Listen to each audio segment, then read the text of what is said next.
इस संविधान की शपथ लेके संविधान के साथ गद्दारी हो रही है कि नहीं? जिस संविधान की शपथ लेके लोग सांसद, विधायक, मंत्री, मुख्यमंत्री बनते हैं, उनका काम है इस संविधान को लागू करना, इस संविधान में लिखी हुई एक एक चीज को लागू करना, और लागू करने के लिए उनको वेतन, भत्ता, गाड़ी, बंगला, पेंशन, ड्राइवर, सिक्योरिटी, ये वो सब मिलता है।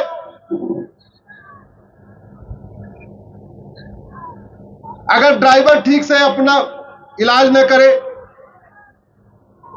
तो वो गद्दारी किया कि नहीं?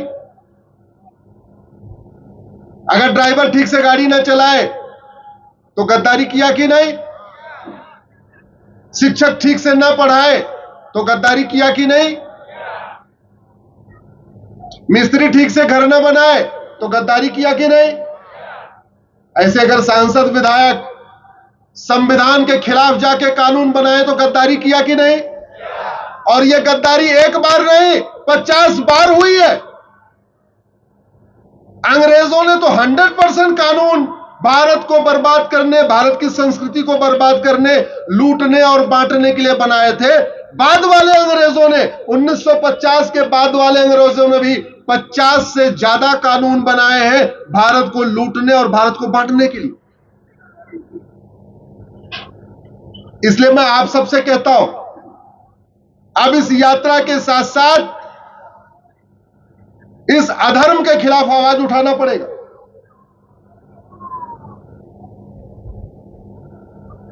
यह जब भारत का संविधान बना तो इसमें चित्र बने हुए थे। भारत के संविधान में राम दरबार था, राम, लक्ष्मण, सीता की फोटो थी। भारत के संविधान में भगवान कृष्ण की फोटो थी, वो कुरुक्षेत्र में अर्जुन को उपदेश दे रहे थे। भारत के संविधान में भगवान शिव, नटराज की मूर्ति थी। भारत के संविधान में भगवान महावीर की फोटो थी तपस्या करते हुए। भारत के संविधान में गौतम बुद्ध की फोटो थी लोगों को शिक्षा देते हुए। भारत के संविधान में गुरुकुल की फोटो थी। भारत के संविधान में नालंदा की फोटो थी। भारत के संविधान में नंदी जी की फोटो थी। भारत के संविधान में राजा विक्रमादित्य की फोटो थी। भारत के संविधान में राजा भरत की फोटो थी। भारत के संविधान में महाराज भगीरथ और गंगा जी की फोटो थी। भारत के संविधान में झांसी की रानी की फोटो थी। भारत के संविधान में नेताजी सुभाष चंद्र की फोटो थी। और सबसे महत्वपूर्ण, चैप्टर 15 के पहले छत्रपति शिवाजी महाराज की फोटो थी।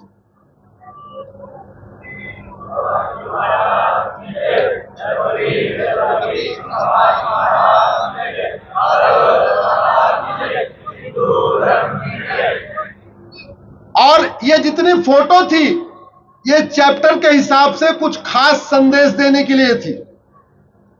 संविधान का जो चैप्टर 15 है, पार्ट 15 है, वो इलेक्शन से रिलेटेड है, चुनाव से संबंधित है। उस चैप्टर 15 पे छत्रपति शिवाजी महाराज और गुरु गोविंद सिंह की फोटो थी। वो फोटो चैप्टर 15 में क्यों थी? इसलिए थी कि जब वोट देने लोग जाएं तो छत्रपति शिवाजी महाराज को याद करें, गुरु गोविंद सिंह को याद करें। जाति के आधार पे वोट न करें, भाषा के आधार पे वोट न करें, क्षेत्र के आधार पे वोट न करें, अगड़े पिछड़े के आधार पे वोट न करें। केवल छत्रपति शिवाजी महाराज को याद करें, गुरु गोविंद सिंह को याद करें। और जो नेता, जो पॉलिटिकल पार्टी छत्रपति शिवाजी महाराज के सपनों को पूरा करने का वादा करे, केवल उसको वोट करे। लेकिन नेहरू जी ने अपने वीटो पावर से संविधान के सारे चित्रों को निकलवा दिया। आज अगर भारत के संविधान में भगवान राम की फोटो होती, कृष्ण की फोटो होती, भगवान बुद्ध की फोटो होती, महावीर की फोटो होती, छत्रपति शिवाजी महाराज की फोटो होती, तो क्या इस संविधान में सेकुलर शब्द जोड़ा जा सकता था क्या? जोर से बोलिए। तो ये सेकुलर शब्द जोड़ने का महापाप इंदिरा ने किया। लेकिन इसकी पूरी फाउंडेशन रख दिया उनके पिताजी ने, नेहरू जी ने।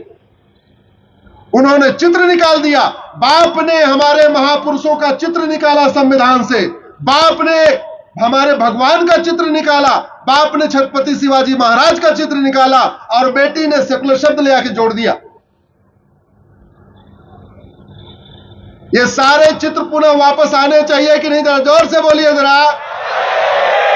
शिवाजी महाराज का जो चित्र है दोबारा संविधान में आना चाहिए कि नहीं? भगवान राम, भगवान कृष्ण, महावीर, गौतम बुद्ध, राजा विक्रमादित्य, जितने हमारे महापुरुषों की फोटो इसमें से गायब हुई है, दोबारा आना चाहिए कि नहीं? इसलिए मैं आपसे निवेदन करता हूं, 5 दिन की यात्रा करिए और ऐसे विषयों के लिए आवाज उठाइए। अब आप सोच रहे होंगे आवाज कैसे उठाएंगे? आवाज उठाने का तरीका आपको बताता हूं। आप में से कितने लोग फेसबुक यूज करते हैं? हाथ उठा के बताइए जरा। सारे फेसबुक यूज करते हैं। एक काम करिए, फेसबुक पे 5-5 हजार दोस्त बनाइए।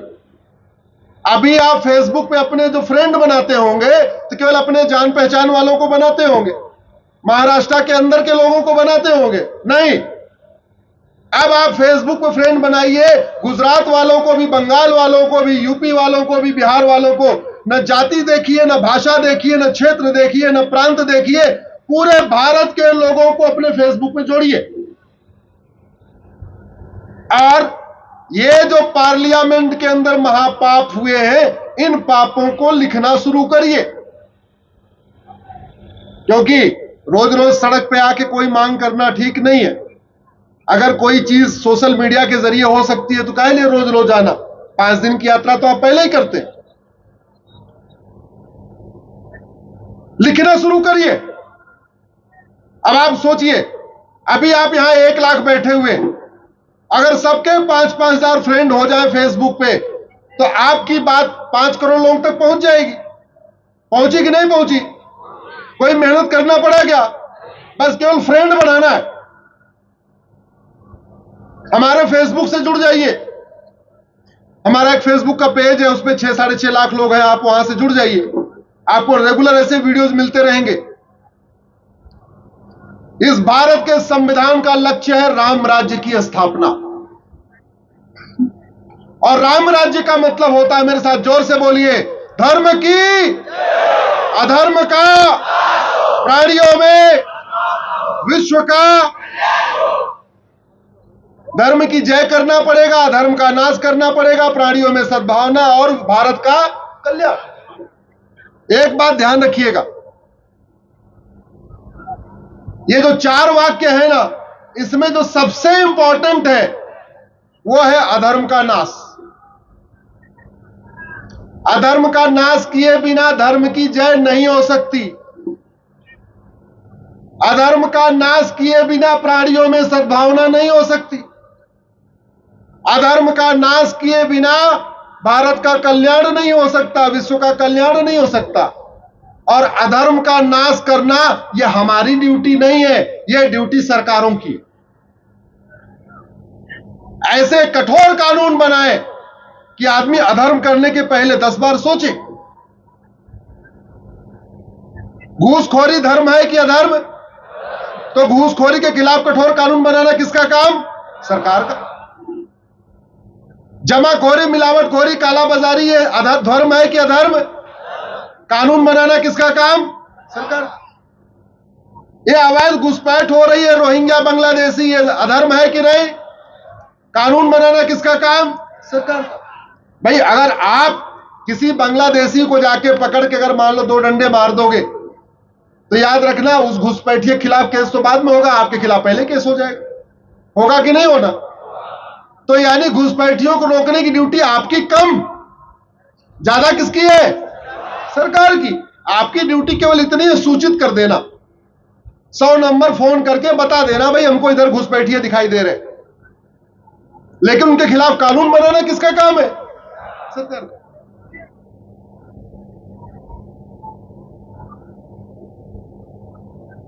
प्राणियों में सद्भावना हो। प्राणियों में सद्भावना कैसे आएगी?